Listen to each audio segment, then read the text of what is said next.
여러분 삶이 어려울 때, 삶이 정말 힘들고 정말 지쳐 있을 때, 또 기대치 않았던 어떤 것들이 우리 삶에 다가올 때, 문제가 생겼을 때 해결책이 필요하잖아요. 그죠? 여러분 어떻게 해결하십니까? 내 삶에 문제가 생기면 그 문제를 여러분 어떻게 해결하세요? 우리 그리스도인들에게 우리 삶에서 문제를 해결할 수 있는 제일 효과적이고 또 가장 믿음의 사람으로서 가장 마땅하면서도 이 문제 해결책의 핵심은 해결책의 열쇠를 갖고 계신 예수님을 찾는 것입니다. 오히려 많은 사람들이, 믿음 있다는 사람들이 문제가 생기면 예수님을 찾을 생각을 안 해요. 그리고 오히려 그 문제 때문에 예수님보다 문제가 더 커 보이니까 주님 이러실 수가 있습니까? 이렇게 나와요. 참 그것은 어리석으면서도 그것은 참 주님을 잘 모르기 때문에 우리 안에서 터져나오는 그런 부정적인 외침이죠. 우리는 삶에서 문제가 생기고 어려움이 생기면 당장 예수의 이름을 불러야 됩니다. 할렐루야. 우리는 어떤 문제든지 간에 특별히 내가 감당할 수 없고 해결할 수 없는 그 문제는 우리가 예수의 이름을 불러야 돼요. 그 얘기는 우리가 예수께로 그 문제를 가져가야 돼요. 왜냐하면 예수님이 우리 인생의 모든 문제의 해결책이시고 그분이 그 문제를 잘 아실 뿐만 아니라 그 문제를 해결할 능력이 있으시기 때문에 그래요. 그래서 오늘 이 본문에 우리의 대제사장이신 예수를 기억하라 이렇게 아주 힘주어서 우리에게 말씀하고 있는 겁니다. 우리 14절을 다시 한번 보면 우리에게는 하늘에 올라가신 위대한 대제사장이신 하나님의 아들 누가 있다고요? 예수가 있습니다. 그러므로 우리의 신앙 고백을 굳게 지킵시다. 어려움이 있을 때 도망가지 말고, 어려움이 있을 때 오히려 믿음을 포기하지 말고 예수를 붙듭시다.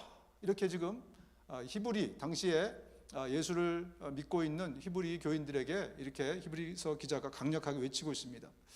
예수님이 이 세상의 대제사장으로 오셨습니다.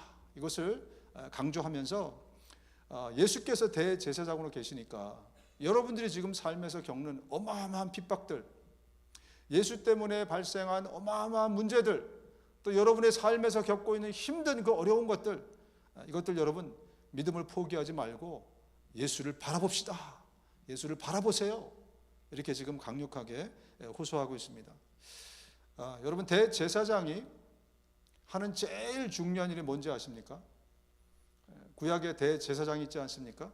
그 구약의 대제사장을 지금 오늘 히브리서 기자가 예수님이 그 구약의 대제사장 바로 그분으로 이 땅에 오신 겁니다. 구약의 대제사장은 예수님의 그림자였습니다. 그 실체가 바로 예수님입니다. 지금 이렇게 우리에게 말씀하고 계신 거거든요. 대제사장이 하는 제일 중요한 역할은 뭐냐면 하나님과 인간을 연결시키는 일이 제일 중요한 일이에요. 대제사장은요, 하늘에 계신 보이지 않는 하나님과 이 땅을 살아가고 있는 인간 사이를 연결하는 역할이 바로 대제사장의 역할이에요.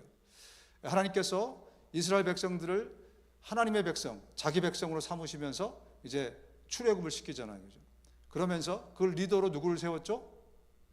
모세를 세웠어요. 그죠? 그리고 전에 없었던 한 직책을 만드십니다. 그 직책이 대제사장이에요. 그 대제사장을 누구를 시켰죠? 아론.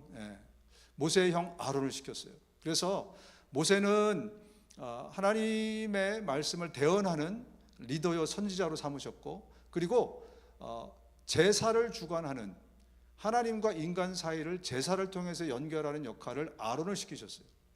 그래서 아론이 한 제일 중요한 일은 뭐냐면 동물 제사를 통해서 동물의 피를 흘려서 인간의 죄를 회개하게 해서 하나님과 인간을 연결시키는 그 일을 아론이 하게 된 거예요. 그래서 이 아론은 제사를 주관하면서 하나님과 인간 사이를 죄 문제를 해결하면서 연결을 했던 겁니다. 바로 그 역할을 하러 오신 진짜 베기가 누군가? 바로 예수 그리스도이셨어요. 아론을 비롯해서 그 전에 구약에 나타난 모든 대제사장은 앞으로 진짜가 올 것이다.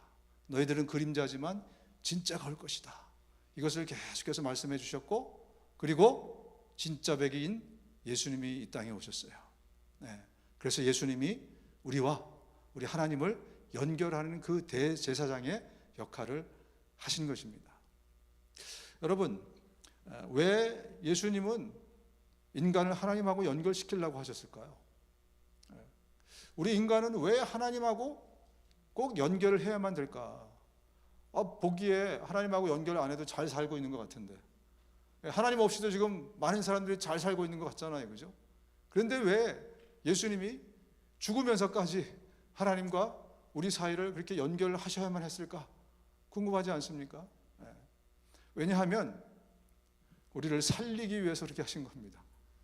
어떻게 하시기 위해서요? 우리를 살리기 위해서. 우리는 태어날 때부터 다 죽은 상태에서 태어납니다. 그게 무슨 얘기예요 지금? 태어나는 건 사는 건데 태어날 때부터 죽은 채로 태어난다고요? 무슨 얘기냐면, 우리 세상에서는 죽음을 어떤 상태로 얘기하죠? 우리의 호흡이 끊어진 걸 죽었다 그래요. 우리 호흡이 끊어지거나 우리의 영혼이 우리 육체를 떠난 상태를 죽었다고 그렇게 표현합니다. 그런데 성경에서는 어떤 상태가 죽은 상태냐면, 하나님과 내가 단절된 상태, 하나님과 나의 관계가 끊어진 상태, 그 상태가 어떤 상태라고요? 죽은 상태예요. 우리의 육체가 호흡이 끊어진 상태보다 더 심각한 상태는 우리의 영혼이 하나님과 단절된 상태가 훨씬 더 심각한 상태입니다. 그래서 성경에서 죽었다는 것은 네가 지금 하나님하고 관계없는 사람이야, 네가 지금 하나님하고 관계가 단절됐어, 이렇게 성경에서는 말씀을 하고 있는 겁니다. 그래서 고린도전서 15장에 보면 아담 안에서 모든 사람이 죽은 것과 같이 그리스도 안에서 모든 사람이 살아나게 될 것입니다. 이 얘기가 무슨 얘기냐면, 아담의 후손으로 태어나는 모든 인간은 태어날 때부터 하나님하고 관계가 단절된 상태에서 태어나는 거예요. 모두가 다 영적으로 죽은 상태에서 태어나는 거예요. 그런데 그 사람들이 바로 두 번째 아담인 예수님을 만날 때, 예수님을 통해서 다시 하나님과 우리의 관계가 연결되게 돼서 우리가 그때 진짜로 다시 살아나게 된다, 이렇게 말씀을 하고 있는 겁니다. 여러분, 하나님과 인간이 다시 연결될 때만 살 수 있어요. 왜냐하면 하나님이 생명의 근원이시기 때문에 그래요. 인간 스스로 생명을 만들어내거나 하나님 이외에 다른 그 어떤 존재나 그 어떤 곳에서도 인간은 생명을 얻을 수가 없습니다. 인간은 어디로부터 생명을 얻을 수밖에 없냐면, 하나님, 생명의 근원 대신 하나님으로밖에 우리의 생명을 얻을 수가 없어요. 그래서 창세기 이렇게 말하는 겁니다. 주 하나님이 땅의 흙으로 사람을 지으시고 그의 코에 생명의 기운을 불어넣으시니 사람이 생명체가 되었다. 그 전에 사람은요, 흙이었어요. 하나님이 사람의 형체를 만드신 다음에 하나님이 그 안에다가 생명을 주입하셨기 때문에 인간이 생명체가 된 거예요. 그래서 우리 인간의 생명은 어디로부터 온다고요? 하나님으로부터 오는 겁니다. 그래서 하나님과의 관계가 단절돼 버리면 우리는 죽는 거예요. 죽었던 우리가 예수님 때문에, 예수님이 하나님과 인간을 잇는 중재자로 오셨기 때문에 그분이 연결시켜 주셔서 우리가 생명을 다시 얻게 된 거예요. 그래서 저와 여러분들이 이제는 진짜 우리의 육도 살아있고 우리의 영혼도 살아있는, 진짜 살아있는 생명체가 지금 된 것이죠. 그렇습니다. 하나님이 생명의 근원이시기 때문에 예수님이 대제사장으로서 하나님과 우리의 끊어진 관계를 연결시켜 주신 것이죠. 하나님께 생명만 있는 것이 아니고 하나님께는 우리가 바라고 원하고 기대하고 정말 소유하기 원하는 모든 것이, 좋은 것이 하나님께 있습니다. 그래서 우리가 하나님께 연결될 때만 우리가 복을 얻을 수 있어요. 여러분 복 받기 원하십니까? 네, 몇 분밖에 안 계신데 정말 복 받기 원하십니까? 원하시는 만큼 한번 대답해 보세요. 이거는 제가 하나님 앞에 지금 이렇게 한번 하나님 한번 들어보시라고 제가 여러분들에게 질문하겠습니다. 여러분 복 받기 원하십니까? 바로 그만큼 여러분 받으시기 바랍니다. 우리에게 여러분 은혜가 필요하죠. 복이 필요하죠. 또 돈도 필요하고 우리가 정말 원하는 좋은 것들, 행복이 필요하고 기쁨이 필요하고 또 소망이 없는 인간은 정말 얼마나 절망 가운데 살아가요. 그죠? 그것이 필요하고 이 모든 것이 다 하나님께만 있어요. 세상에서는요, 하나님께 있는 것을 다 흉내내는 거예요. 아니, 하나님께서 그 세상에 있는 것들을 통해서 진짜 배기가 있다는 그림자를 보여주신 거예요. 그런데 사탄은 그것을 통해서 그 그림자를 가지고 우리를 우롱하는 거죠. 우리를 유혹하는 거죠. 이게 진짜라고. 그런데 쫓아가 보면 어떻습니까? 신기루 같죠. 금방 없어지잖아요. 그죠? 진짜 행복해서 여러분 행복을 향해서 떠나십시오. 그래서 떠났는데 가서 잠깐 행복해지더니 돌아올 때는 어떻습니까? 너무 피곤해서 오잖아요. 그죠? 이런 식으로 우리에게 뭔가를 이렇게 정말 허상이 아니라 원래 하나님 그것들 통해서 진짜를 보여주시기 위해서 만들어 놓으셨는데 마귀는 그것을 가지고 마치 그게 진짜인 것처럼 그렇게 우리를 속여가는 것이죠. 여러분 하나님께 연결될 때만 우리가 행복할 수 있습니다. 이거를 반드시 여러분 명심하셔야 돼요. 요즘 내가 행복하지 않다. 표정 제가 보고 있어요 지금. 표정을 보면 요즘 내가 기쁨이 별로 없다. 요즘 내가 별 만족이 없다. 요즘 내가 정말 죽겠다. 표정이 어느 정도 나타나잖아요. 그죠? 그런데 여러분 이것은요, 환경이 변한다고 내가 원하는 것을 소유한다고 그래서 얻어질 수 있는 게 아닙니다. 여러분 그건 신호예요. 신호. 내가 행복하지 않은 것은 신호입니다. 행복의 근원 대신 하나님께 빨리 연결하는 신호예요. 내가 기쁨이 없다면 빨리 기쁨의 근원, 유일한 기쁨의 근원이신 하나님을, 예수를 통해서 빨리 연결하라는 그런 신호, 바로 그겁니다. 여러분 이것을 깨닫지 못하면요, 우리도 세상 사람들과 똑같이 헤매면서 살아가요. 똑같이 믿음 없는 사람처럼 그렇게 살아가요. 여러분 믿음은요, 엄청난 그런 유익이 우리 가운데 있어요. 믿음으로 그 모든 일들이 다 되는 거거든요. 믿음이 없는 사람은 그걸 누릴 수가 없어요. 왜? 통로가 없으니까. 인천 앞바다에 사이다가 동동이라도 뭐가 없으면 곱부지 무슨 사이다예요. 곱부지. 곱부가 없으면 떠마실 수 없다는 말이 어르신들이 하잖아요. 그죠? 이건 제 세대에도 없었던 말인데 제가 어르신들하고 교제하면서 들은 말이에요. 옛날에 그 말이 있었잖아요. 그죠? 믿음이 있어야 우리가 하나님이 갖고 있는 어마어마한 생명과 이 모든 것들을 누릴 수 있게 돼요. 곱부 같은 거예요. 그래서 주님이 우리에게 믿음을 주시고 믿음을 성장시키고 믿음의 관이 튼튼하게, 믿음이 소멸되지 않게, 믿음이 자라게, 성숙하게, 성장하게, 열매 맺도록 그렇게 주님이 기대하시고 원하시는 거죠. 여러분 우리는 무능력한 존재입니다. 내가 굉장히 능력 있는 것 같다가도 어느새 보면 너무 초라한 내 자신을 발견하지 않습니까? 저는 거울을 볼 때마다 발견해요. 야, 나름대로 잘난 줄 알았는데 거울을 딱 보면 야 인간아, 야 이 인생아, 이런 생각을 갖게 됩니다. 아마 저보다 더 오래 사신 분들은 그 생각을 저보다 더 많이 하셨겠죠. 그죠? 여러분 우리는 정말 무능한 존재예요. 내가 만들어내고 내가 얻고 내가 뭐 개발하고 할 수 있는 게 아무것도 없어요. 다 하나님하고 연결될 때 그때 우리는 하나님의 그것들을 누리는 존재가 인간이에요. 예수님이 오셔서 그것을 가르쳐 주는 거예요. 너희는 네 힘으로 할 수 없어. 내가 너를 그래서 하나님하고 연결시켜 줄게. 저는 그래서 삶에 문제가 생기거나 어려움이 생기면 제일 먼저 확인하는 게 탯줄입니다. 탯줄이 뭔지 아시죠? 하나님하고 나하고 연결된 그 탯줄. 그 탯줄에 이상이 있나? 탯줄이 약해져 있나? 혹은 끊어져 있나? 어떨 때는 탯줄이 끊어져 있어요. 뭐 때문에? 죄 때문에. 하나님이 그렇게 하지 말라고 했는데 내가 기어코 죄를 짓습니다. 죄는 유일하게 하나님과 우리 사이를 단절시키는 존재예요. 그래서 죄를요, 성경에서는 어떤 한 인격체처럼 대합니다. 단순한 해프닝, 사건으로 말하지 않아요. 로마서를 잘 읽어보면요, 죄의 권세가 우리를 사로잡았다, 어떤 인격체가 나를 사로잡듯이 표현합니다. 아무리 작은 죄라도. 그러면서 우리의 탯줄이 끊겨버리면 삶에 문제가 생겨나요. 하나님이 돌아와라, 너 빨리 정신 차려라, 너 빨리 회개하고 나에게 돌아와라. 우리가 교만할 때 인간은 나도 모르는 사이에 교만해요. 어깨에 뽕이 만큼 올라가 있어요. 보이세요, 여러분? 나도 모르는 사이에 어깨에 뽕이 이렇게 올라가 있어요. 나도 모르는 사이에 교만하면 하나님이 가장 싫어하는 그 일들을 우리가 하고 있는 거예요. 그러면서 하나님과의 관계가 멀어지기 시작합니다. 하나님이 교만한 자를 낮추시기를 원하세요. 겸손한 자에게 복을 주신다 그래요.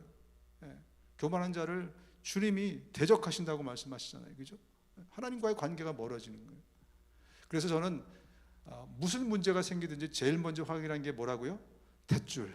하나님과 나의 관계의 이상무의인가 그렇지 않은가를 제일 먼저 확인하는 거죠.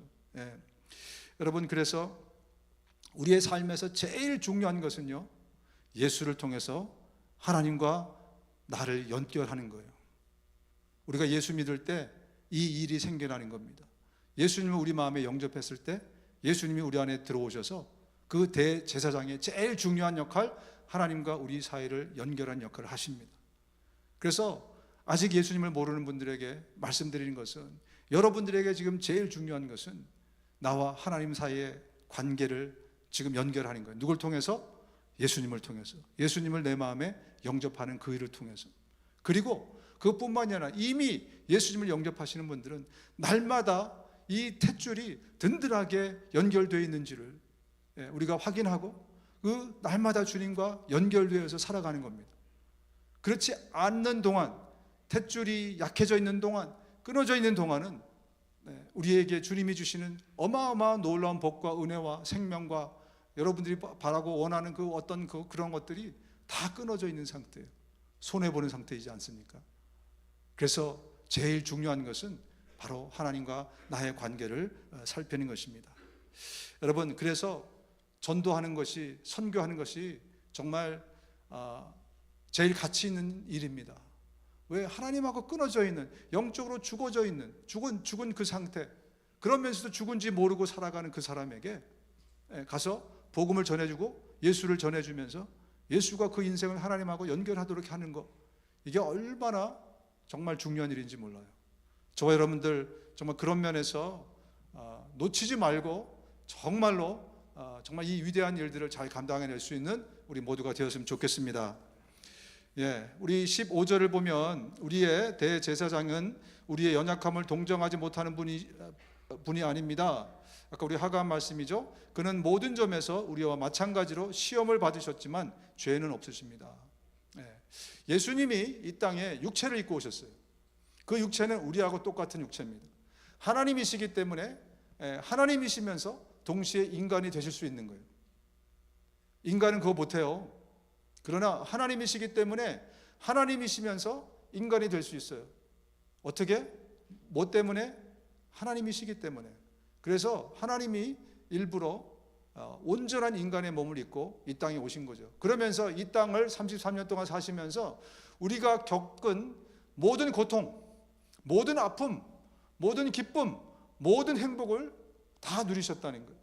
특별히 그래서 우리가 아프고 힘들고 어려울 때 하나님은 우리의 그 아픔과 어려움을 동정하지 못하시는 분이 아닙니다. 다시 말하면 어마어마하게, 무지무지하게, 억수로, 또 전라도 말은 뭡니까? 하여튼 무진장 그것을 동정하신다, 이 말씀을 하고 있습니다. 근데 저는 의문이 생겼어요. 이건 뭐 오늘 내일 생긴 의문이 아니고, 하나님이, 예수님이 하나님이시기 때문에 가능하다고 하는 건가? 그 짧은 시간 동안에 내 고통, 모든 인간이 겪는 그 아픔, 그것들을 어떻게 다 경험해 보셨다고 말씀하시는 걸까? 특별히 예수님은 30년 동안 평범한 한 인간으로, 몫으로, 뭐 이제 성경을 연구해 보면 석공이었다고 하더라고요. 석공. 어쨌든 몫으로 사셨어요. 그리고 3년 동안 공생애를 했는데 하나님이시였기 때문에 3년 동안 다니시면서 인간의 모든 고통들을 그 짧은 시간 동안 어떻게 다 경험하셨다는 건가? 아니, 십자가에서 한꺼번에 경험하신 건가? 여러분, 이런 질문들이 있으신 분 계실 거예요. 그죠? 예수님이 우리의 모든 고통을 정말 내가 아픈 만큼 다 정말 경험해 보셨을까? 여러분, 진짜 아픈 거 있잖아요. 그죠? 의사한테 가면 의사 선생님이 1부터 10까지 얼마만큼 아프세요? 그럼 여러분, 한 4쯤 아파요. 혹은 너무 아프면 한 지금 8 정도 되는데요. 막, 그죠? 어떨 때는 2가 계속 갑니다. 뭐 이렇게 얘기도 하고. 어쨌든 고통에도 깊이가 있잖아요. 아픔에도 이 차이가 있잖아요. 그죠? 근데 예수님은 내가 10까지 갔을 때 그 고통까지도 다 경험해 보셨다. 그렇기 때문에 우리를 동정하지 못하는 분이 아니다. 여기서 말하는 동정이라는 것은요, 지금 세상에서 국어사전에서 말하는 동정은 뭡니까? 연민이에요. 연민. 아유, 너 아프지? 아이고, 딱하다. 아이고, 너 얼마나 그렇게 힘들어. 어떤 그런 가엾게 여기는 거, 딱하게 여기는 거, 이게 세상에서 말하는 그 동정인데요. 이 성경에서 오늘 우리가 하가 말씀의 이 동정은 뭐냐면요, 심파테이아라는 단어예요. 이게 뭐냐면 상대방의 고통을 함께 하다예요. 그러니까 마음으로 아이고 딱해 뭐 이게 아니고요, 내가 아플 때 예수님이 어떻게 하신다고요? 같은 레벨의 게이지로 내가 칠 만큼 아파. 그럼 예수님도 칠 만큼 아파 보셨고 그 아픔을 아시고 그리고 지금도 그 아픔으로 함께 하신다. 그 말씀을 지금 하고 있는 거예요.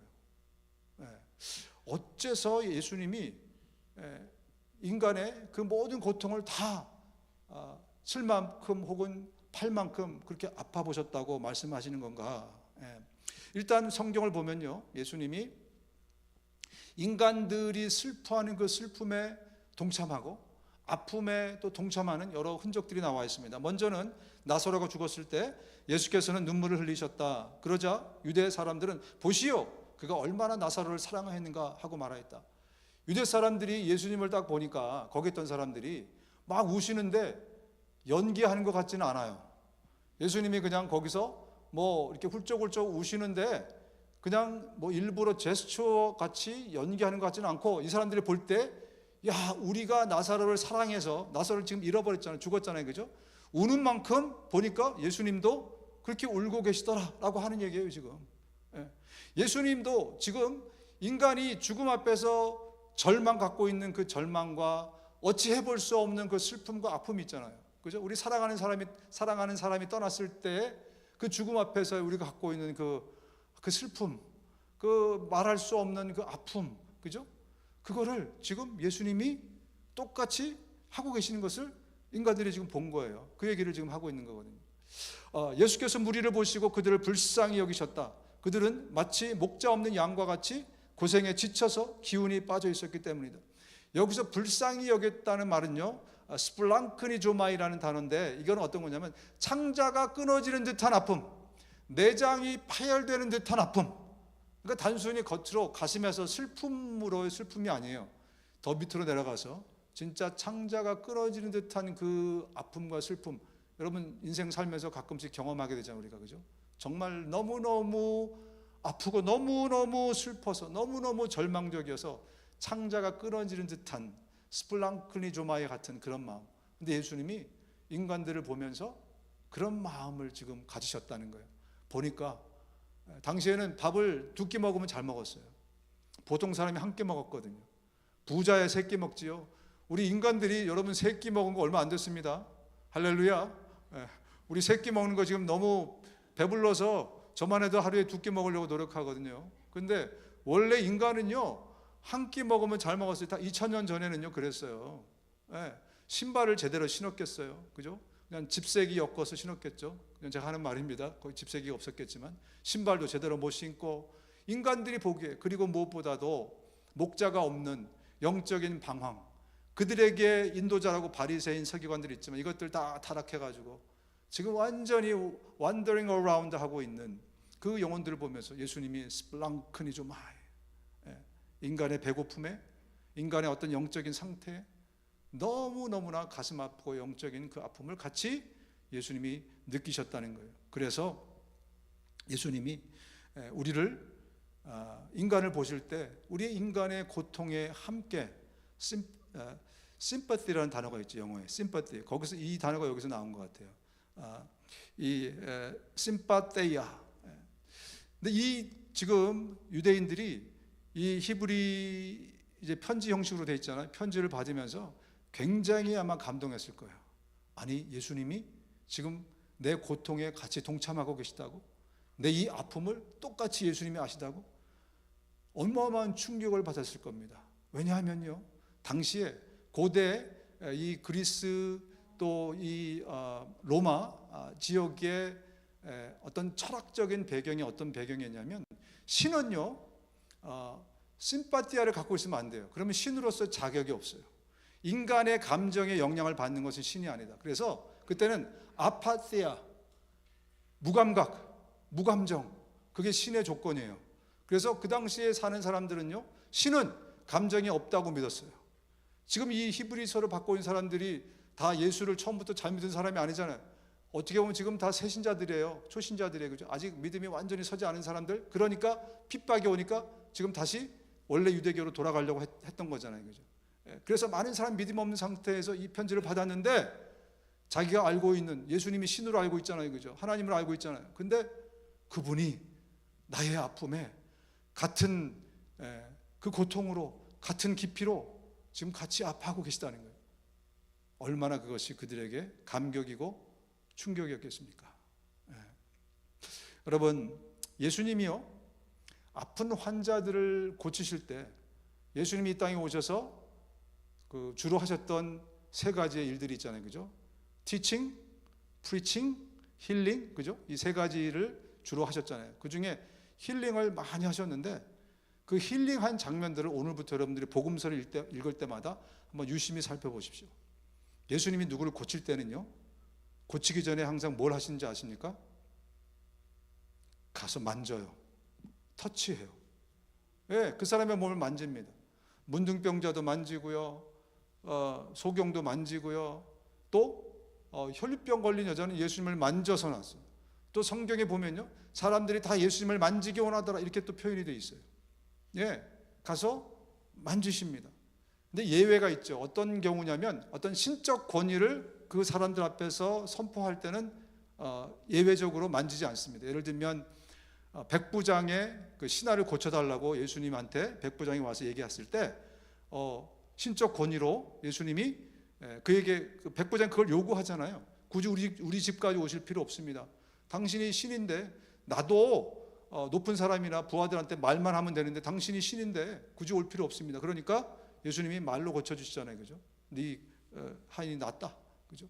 그리고 귀신 들린, 군대 귀신 들린 사람을 쫓을 때는 또 만지지 않으세요? 그 많은 귀신, 군대 귀신, 아무도 범접할 수 없는 그 사람에게 신적 권위로 나가라, 돼지떼에게 가라 명령하시죠. 그런 케이스 빼고는 다 만지세요. 왜? 더럽잖아요. 지저분하잖아요. 특히 문둥병자 찐덕찐덕 하잖아요. 만지면 예수님이 일부러 다 만지십니다. 왜 예수님이 만지셨을까?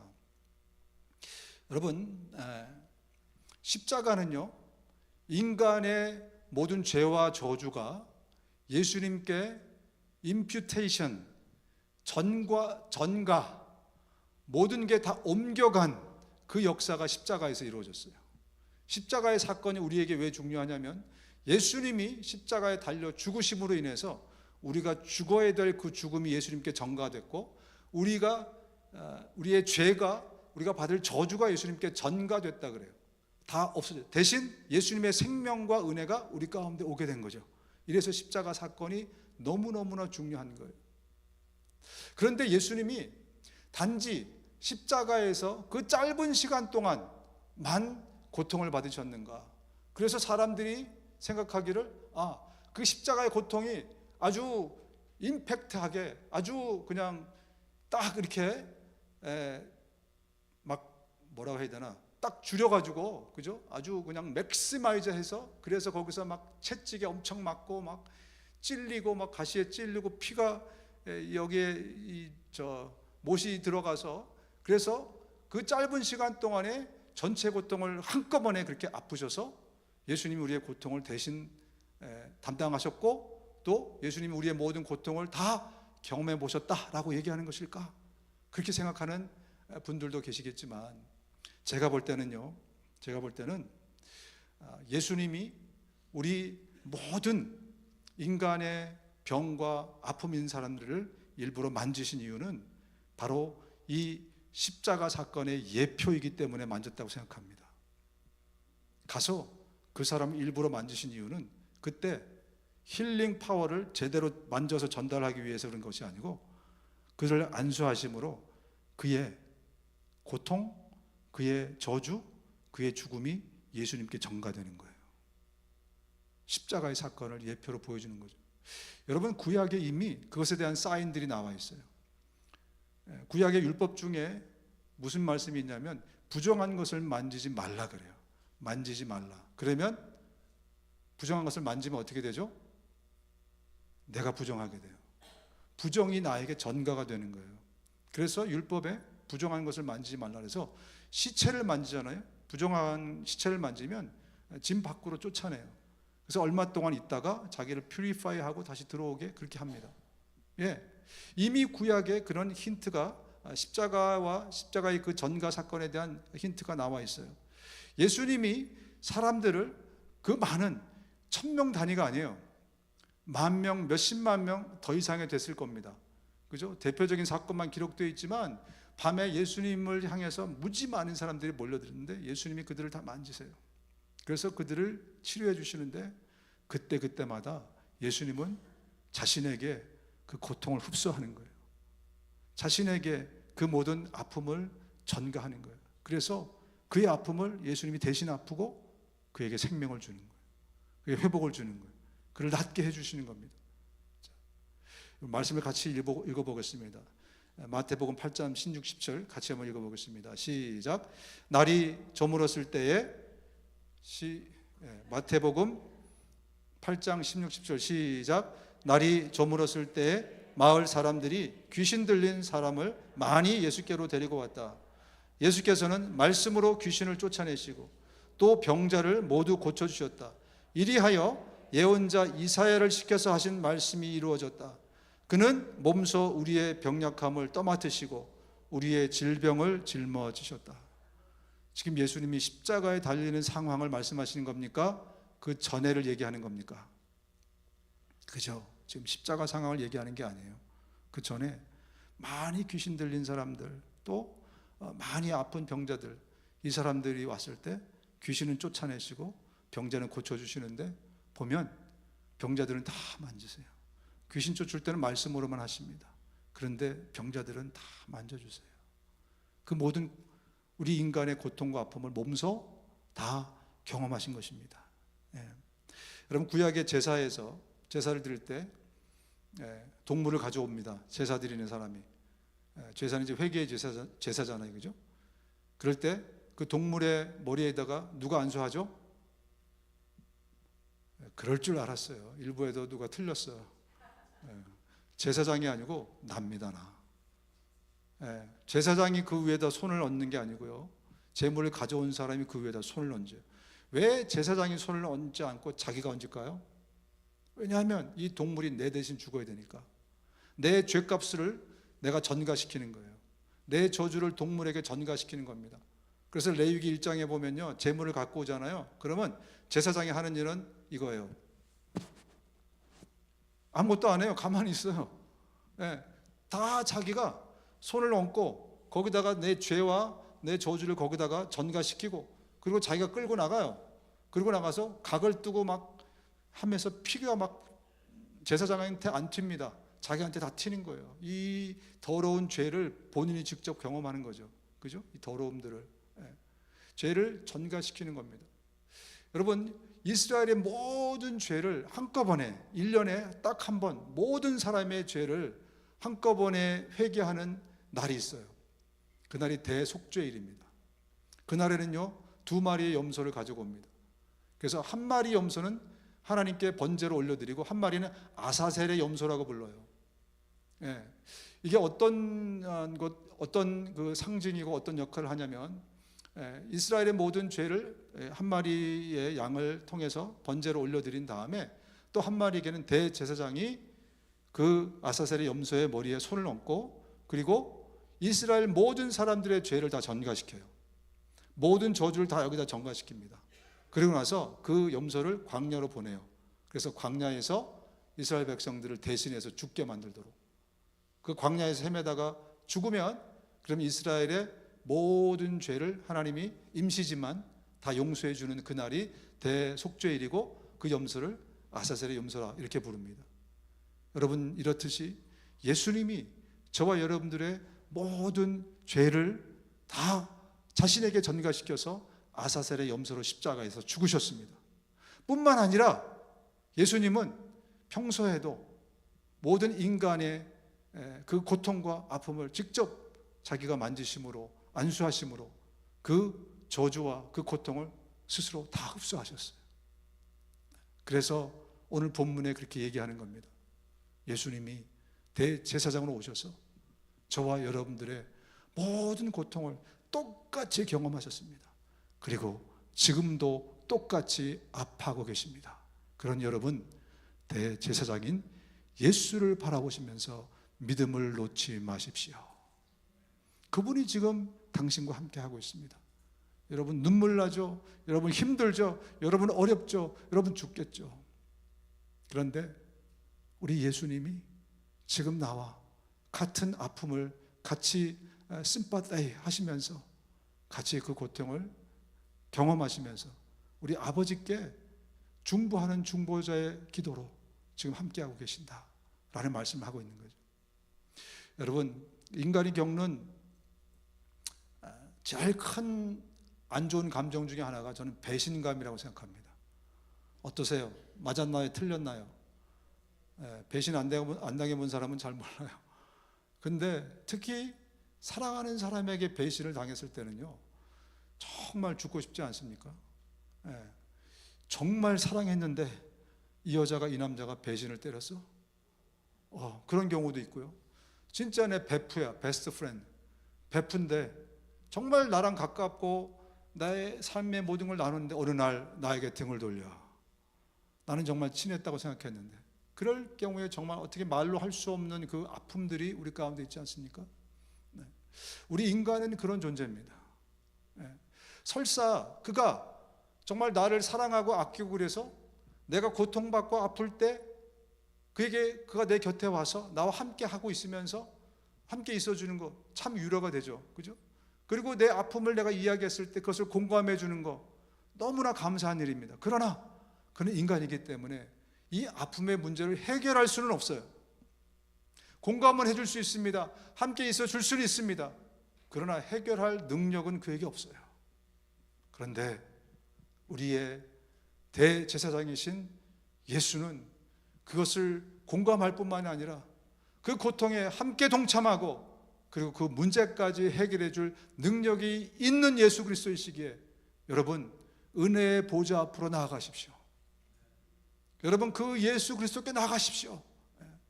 이렇게 지금 히브리서 기자가 강력하게 호소하고 있는 겁니다.